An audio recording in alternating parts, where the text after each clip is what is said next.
अपने पड़ोसी को बोलो, शैतान सोया नहीं। बाइबल में लिखा हुआ है कि वो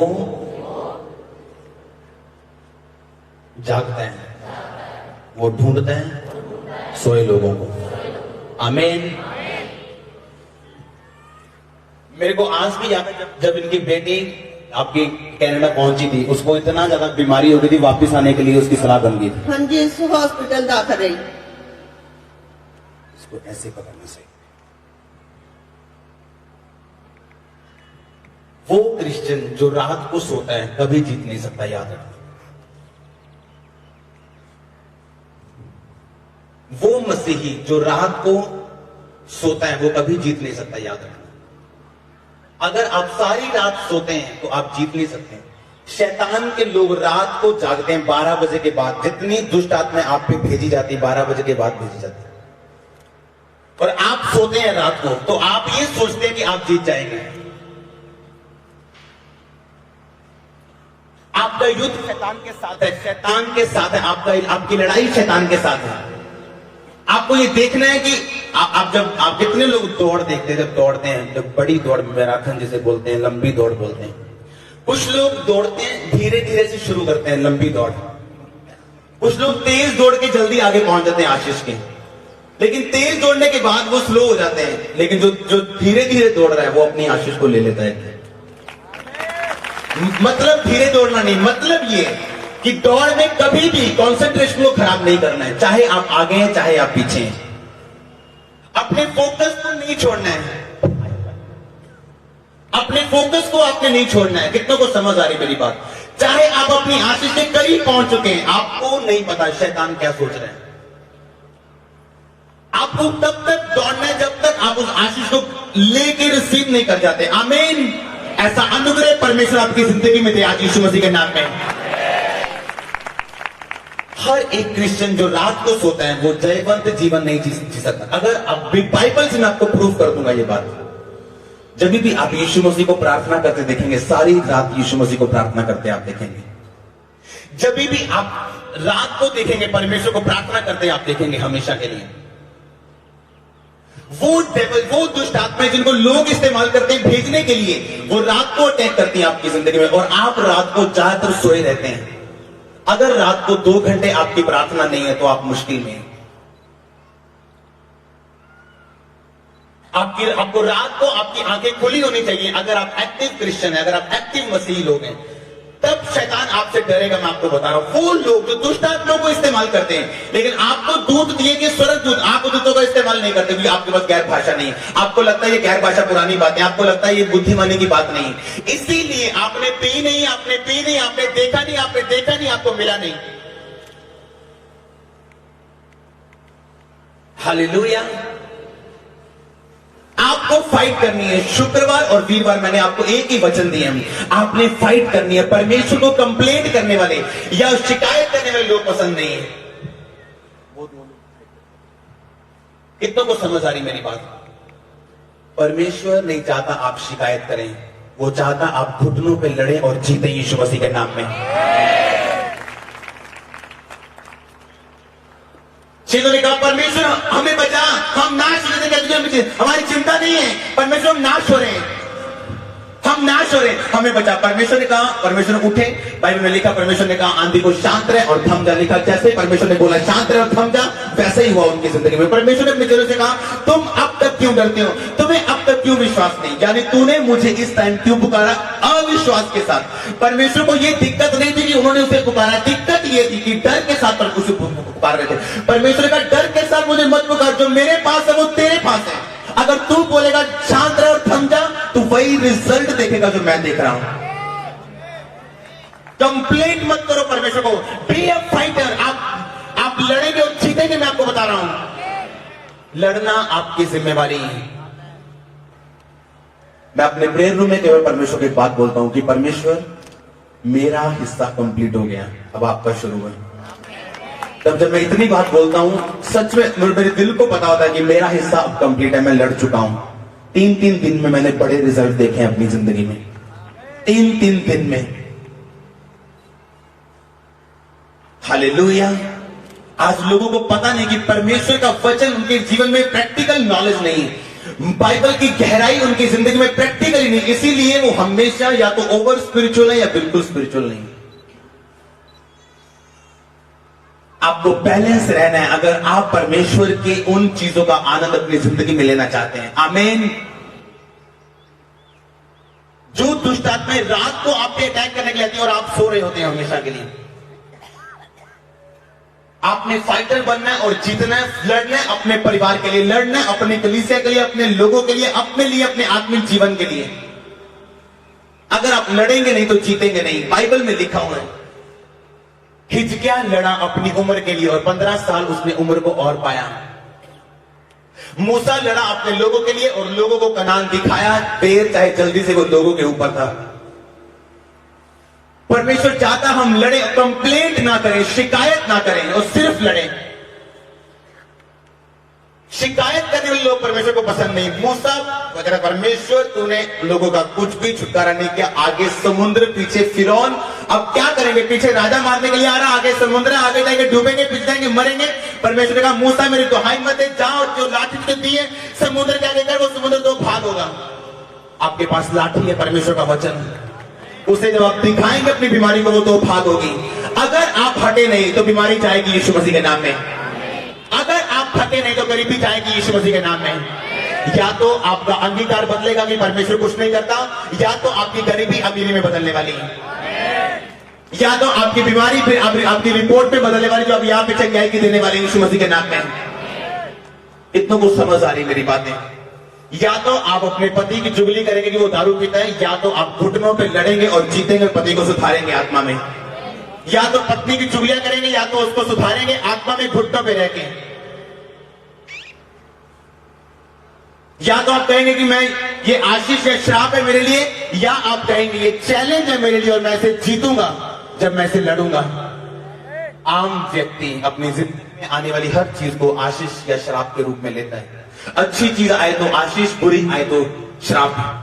योद्धा उसे आशीष या श्राप के रूप में नहीं, चैलेंज के रूप में लेता है। अपने फ्रेम में लगी हर बुरी फोटो को वो अच्छी से चेंज करता है यीशु मसीह के नाम में। वो इनकार करता है गरीबी में जीना, इनकार करता है बीमारी में जीना। गरीबी में आप जी सकते हैं 2 साल 3 साल, लेकिन अगर आप लगातार गरीबी में, वो एक श्राप है आपके लिए, परीक्षा नहीं। हो सकता है आपको बीमारी का जरा परमेश्वर परखे, लेकिन 1 साल 2 साल 3 साल या 4 साल, लेकिन अगर वो लंबी है तो वो श्राप है आपके लिए। वो श्राप टूटेंगे यीशु मसीह के नाम में। जब आपको अड़ा और खड़ा देखेंगे परमेश्वर के वचन के साथ, परमेश्वर के सामने और शैतान के सामने, वो टूटेंगे, बीमारियां जाएंगी। आप वो जीवन जिएंगे जिसके लिए परमेश्वर ने आपको अपने पास बुलाया। इतनों को समझ आ रही मेरी बातें? मत डरो, परमेश्वर आपके साथ है। उसके वचन में लिखा, जब तुम अपने निवास में देखेगा एक भी वस्तु तुम्हें खोई ना होगी। जिस तरह दाऊद जब सिकलग में पहुंचा, उसके सारे लोगों को लोग बंदी बना के ले गए, वापस ले गए, मार मार के उन्हें ले गए। लेकिन बाइबल में लिखा हुआ दाऊद ने फैसला किया वापस जाने का और उससे सब चीजों को वापस लेके आने का। लेकिन अकेला लड़ो मत, परमेश्वर के अधीन रहकर लड़ो। दाऊद ने एक बात कही जो आज तक मेरे दिल में छपी हुई है। जब उसने देखा उसके बच्चे दुश्मन ले गए, पत्नियां ले गए, उसके सब योद्धा के बच्चों पत्नियों को ले गए, उसने परमेश्वर से जाके पूछा कि परमेश्वर, क्या मैं उनका पीछा करूं? क्या मैं जाऊं? अगर कोई और होता तो पीट पीट के बोलता, परमेश्वर ऐसा क्यों हुआ? अब मैं जा रहा हूं, मेरे साथ देना। अब मैं जा रहा हूं, ये होना चाहिए, मेरी पत्नी बच्चे वापस आने चाहिए। दाऊद ने एक भी बार ऐसा नहीं कहा। जो अपनी पत्नी, बच्चों, माता पिता, भाई, बिजनेस, सेवकाई को प्रभु से ज्यादा प्रेम करता है, वो परमेश्वर की योग्य नहीं। वो बच्चों से प्रेम तो कर रहा, लेकिन इतना नहीं कि परमेश्वर के वचन के खिलाफ हो जाए। उसने कहा परमेश्वर क्या मैं जाऊं? अब इसमें क्या पूछने की क्या जरूरत थी? लेकिन दाऊद का प्रेम जो परमेश्वर के साथ था वो सबसे ज्यादा था, इसीलिए परमेश्वर दाऊद से प्यार करते थे। उसने कहा परमेश्वर क्या मैं जाऊं तो मैं उनको पकड़ लूंगा? अगर आप कहेंगे हां तो हां, अगर आप कहेंगे ना तो ना। मैं तैयार हूं उसके बिना भी जीने के लिए, मैं तैयार हूं उसके साथ भी जीने के लिए, अगर आप कहेंगे तो। परमेश्वर ने कहा दाऊद जा, निस्संदेह तू सबको छुड़ा लेके आएगा। और बाइबल कहती जब दाऊद गया एक एक चीज को, बल्कि उनकी चीजों को भी साथ में लेके आए। जो कुछ शैतान ने छीना है आप वापस लेके आएंगे यीशु मसीह के नाम में। मैं आपको मजाक नहीं कर रहा हूं या बात नहीं बोल रहा हूं, मैं प्रोफेसी कर रहा हूं खुली बंद आंखों के साथ। जो कुछ शैतान ने छीना है आप उसे वापस लेके आएंगे यीशु मसीह के नाम में। हालेलुया। अगर कलीसिया कंप्लेंट ना करे, शिकायत ना करे, परमेश्वर के सामने शिकायत के साथ मत जाए कि ऐसा क्यों या वैसा क्यों या ऐसा क्यों या ये क्यों या वो क्यों, और अपनी सिर्फ प्रार्थना को परमेश्वर के सामने रखे, तब तक लड़े जब तक वो जीते ना, तो आपकी जीत सुनिश्चित है यीशु मसीह के नाम में।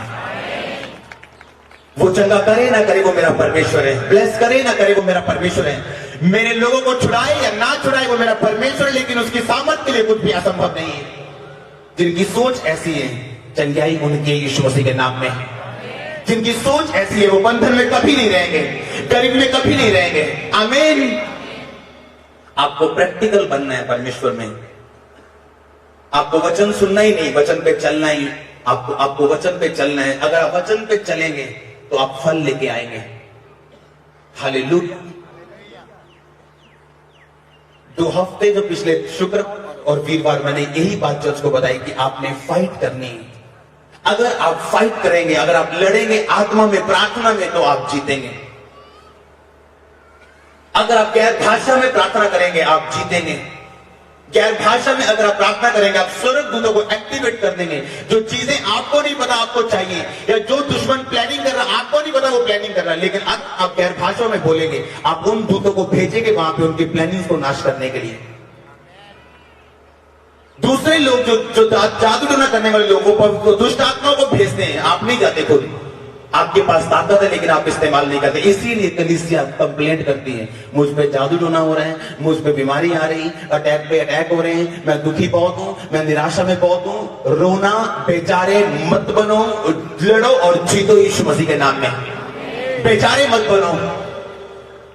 जब आपको शैतान रोते हुए देखता है आपको बार बार रुलाता है वो, उसको पता है अगर वो आपको एक ही दुख बार बार दे, अगर आपके दुख का कोई इलाज ना हो आप वापिस आ जाएंगे परमेश्वर के वचन से, आपका दुख कभी दूर नहीं होगा। परमेश्वर का जवाब उन लोगों के लिए बिल्कुल भी नहीं है जो किसी जल्दी में, उसका जवाब उन लोगों के लिए जिन्होंने फैसला कर लिया सदा अपना संबंध परमेश्वर के साथ जोड़ने का, वो आशीषित करे या ना करे।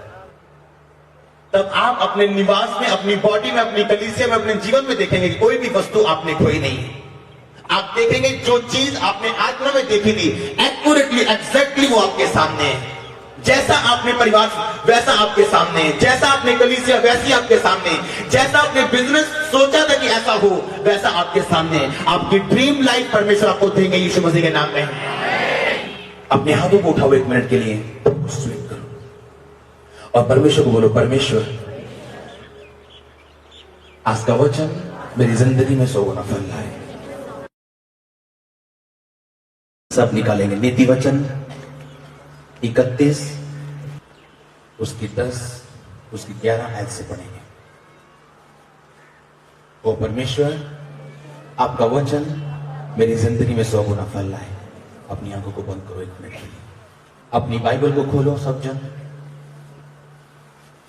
अपनी बाइबल को खोलो सब जन। नीति वचन 31 उसकी 10 आयत से पढ़ेंगे। धनी पत्नी कौन पा सकता है, क्योंकि उसका मूल्य मूंगों से भी बहुत अधिक है। उसके पति के मन में उसके प्रति विश्वास है और उसे लाभ की घटी नहीं होती। वह अपने जीवन के सारे दिनों में, बोलो परमेश्वर। बाइबल कहती है यीशु हमारा पति है और कलीसिया उसकी पत्नी है। आज हम सुनेंगे कि परमेश्वर मुझसे क्या चाहते हैं, क्योंकि बाइबल कहती है परमेश्वर यीशु मसीह मेरा पति है।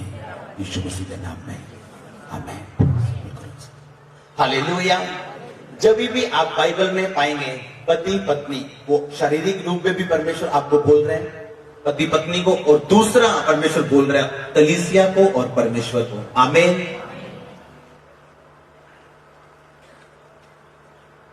जब आप ध्यान से नीति वचन को पढ़ते हैं, अपनी बाइबल से को मैं तुमसे प्रेम करता हूं, अगर आप अपनी बाइबल से प्रेम नहीं करते तो आप एक आम इंसान हैं, अगर करते हैं तो खास इंसान है। आमीन। अगर आप इसको पूरा पढ़ेंगे तो 13 आयत में लिखा हुआ ऊन और सन ढूंढ ढूंढ कर अपने हाथों से प्रसन्नता के साथ काम करती है। 17 आयत में लिखा हुआ अपनी कटी को बल के फेंटे से कसती हैं और अपनी बाहों को दृढ़ बनाती है। वह परख लेती है कि मेरा व्यापार लाभदायक है, रात को उसका दिया नहीं बुझता। जिस कलीसिया का दिया रात को बुझता है वो अच्छी पत्नी नहीं, वो अच्छी कलीसिया नहीं। इतनों को समझ आ रही है? लिखा रात को उसका दिया नहीं बुझता। वो कलीसिया जो रात को जागती है वो हमेशा अपनी जिंदगी में सफल रहेगी। लिखा वो ऊन और सन ढूंढ ढूंढ कर अपने हाथों से प्रसन्नता के साथ काम करती। वो कलीसिया जिसको अपनी जिम्मेवारियों का पता है, अपनी जिंदगी में कभी भी फल रहित नहीं रह सकती। जिस तरह एक पत्नी अगर अपनी जिम्मेवारी को जानती है वो अपनी जिंदगी में कभी भी फल रहित नहीं रह सकती। लेकिन आज हम कलीसिया के बारे में बात करेंगे। आमीन। लिखा रात को उसका दिया नहीं बुझता, यानी वो प्रार्थना करने वाली वो कलीसिया है। जब आप 25 आयत को पढ़ते लिखा वो बल और प्रताप का पहरावा पहने रहती है और आने वाले काल पे हंसती है। जो कलीसिया रात को जागती है बल और प्रताप उसकी जिंदगी का हिस्सा रहता है। जो कलीसिया रात को जागती और लो लगा के प्रार्थना में रहती है, बल और प्रताप उसकी जिंदगी का अटूट हिस्सा रहता है और आने वाले काल पे वो हंसती है। इसीलिए लोग हंसते नहीं आने वाले काल पे, इसीलिए उन्हें अपने फ्यूचर की चिंता रहती है, क्योंकि बल और प्रताप उनकी जिंदगी का हिस्सा इसलिए नहीं है क्योंकि रात को उनका दिया बुझा रहता है। इतनों को समझ आ रही है? आप लड़ेंगे और जीतेंगे यीशु मसीह के नाम में, क्योंकि प्रार्थना करना एक लड़ाई है, एक काम है जो आपको परमेश्वर ने दिया है। देखा वो बल और प्रताप का पहरावा पहने। 26 आयत में लिखा हुआ बुद्धि की बात बोलती है, उसके वचन कृपा की शिक्षा के अनुसार होते हैं। जब आपका संबंध परमेश्वर के साथ बन जाता है, एक अटूट नाता प्रार्थना में परमेश्वर के साथ रहकर बाइबल को पढ़ना जब आप जिंदगी बन जाता है, आप बुद्धि की बातें बोलेंगे और लोग आजाद होंगे।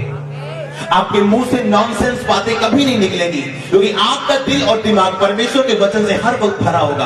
आपकी आत्मा हर वक्त चार्ज होगी, आपको पता होगा कौन सी बात बोलनी और कौन सी नहीं, क्योंकि परमेश्वर का वचन आपके हृदय की गहराई में बसेगा। और यीशु मसीह ने कहा जो कुछ तुम्हारे दिल में बसता है और वही बाहर निकलता है। हालेलुया। 27 आयत में लिखा है अपने घराने के चाल चलन को ध्यान से देखती और अपनी रोटी बिना परिश्रम नहीं खाती। अगर आप इसको पूरा पढ़ेंगे तो आपको कलीसिया की जिम्मेवारी नजर आएगी कि रात को उसका दिया नहीं बुझता। वो परख लेती है कि उसका व्यापार लाभदायक है। आपको एक बात बताना चाहता हूं, हिंदी में कुछ चीजें कंप्लीट नहीं है। विश्वास 2 शब्द है इंग्लिश में, एक बिलीव एक फेथ। बिलीव करना यानी परमेश्वर मुझे ये आशीष देंगे आने वाले समय में, ये बिलीव है। विश्वास करने का मतलब परमेश्वर मुझे दे चुके हैं। इतनों को समझ आई मेरी बात? यहां जो लिखा उसने कहा वो परख लेती है कि उसका व्यापार लाभदायक है, यानी कि एक कलीसिया जो परमेश्वर के वचन पे चल चल के इतना ज्यादा, हिंदी में मैं क्या बोलूं, इतना ज्यादा वो समझ चुकी है इस बात को कि मेरा व्यापार यानी कि जो वचन, जो प्रार्थना, जो चीजें मैं परमेश्वर के लिए कर रही हूं, वो कलीसिया मैं परमेश्वर के लिए कर रहा हूं, वो मेरे लिए लाभदायक है। लोगों के दिल में विश्वास पूरी तरह से नहीं रहता, जिसके कारण वो पूरी तरह से प्रार्थना नहीं कर पाते, पूरी तरह से बाइबल पे चल नहीं पाते, उनकी जिंदगी में पूरी तरह से पवित्रता ही नहीं रह पाती, क्योंकि उनको पूरी तरह से वो परमेश्वर के वचन को तक परखे नहीं। लेकिन लिखा जो परख चुका है वो जानता है कि उसका व्यापार लाभदायक है। जो परख चुका है वो जानता है कि उसका बोया गया फल लेके आएगा। जो परख चुका है वो जानता है उसकी प्रार्थना, उसकी की गई मेहनत व्यर्थ नहीं। जो परख चुका है वो जानता है परमेश्वर के साथ बिताया गया समय, मेरी की गई सेवा व्यर्थ नहीं है। आमीन। जो परख चुका है वो जानते हैं। लोग सफल लोगों की स्टोरी को देखते हैं, ग्लोरी को देखते हैं, स्टोरी को नहीं। सफल लोगों की ग्लोरी दिखती है, महिमा दिखती है, ताकत दिखती है, सामर्थ दिखती है, वरदान दिखते हैं, उनकी स्टोरी कभी नहीं दिखती आपको। उनकी कहानी कभी नहीं दिखती। अगर कहानी दिखेगी तो आप कभी निराश नहीं होंगे। आमीन। कलीसिया लिखा, वो रात को उसका दिया नहीं बुझता। उन और सन ढूंढ ढूंढ कर वो प्रसन्नता के साथ काम करती है। यानी वो कलीसिया आलसी कलीसिया नहीं है, वो कलीसिया जिम्मेवार कलीसिया है, जो जानती है कि परमेश्वर के सुसमाचार को लेके जाना सिर्फ पास्टर का काम नहीं बल्कि कलीसिया का काम भी है। वो कलीसिया आलसी नहीं है प्रार्थना में, वो रात को भी प्रार्थना करती है, दिन को भी प्रार्थना करती है। वो परख लेती है, यानी वो वचन में चल चल के श्योर हो चुकी है कि जो मैं कर रहा हूं परमेश्वर मुझे उसका फल देने वाले हैं। कितनों को समझ आ रही है आज का वचन? आपको लड़ना है, कंप्लेंट नहीं करनी आज से। आमीन। जो आप परमेश्वर के सामने प्रार्थना में रखने जा रहे हैं परमेश्वर उसको सुनेगा। और मैं आपको बता रहा हूं पहले दिन आपकी प्रार्थना सुन ली जाएगी, आपको उत्तर आएगा। मैं आपको बता रहा हूं श्योरली। हो सकता है रिकवर करें आप धीरे धीरे से, लेकिन उत्तर आपको पहले दिन मिलेगा यीशु मसीह के नाम में।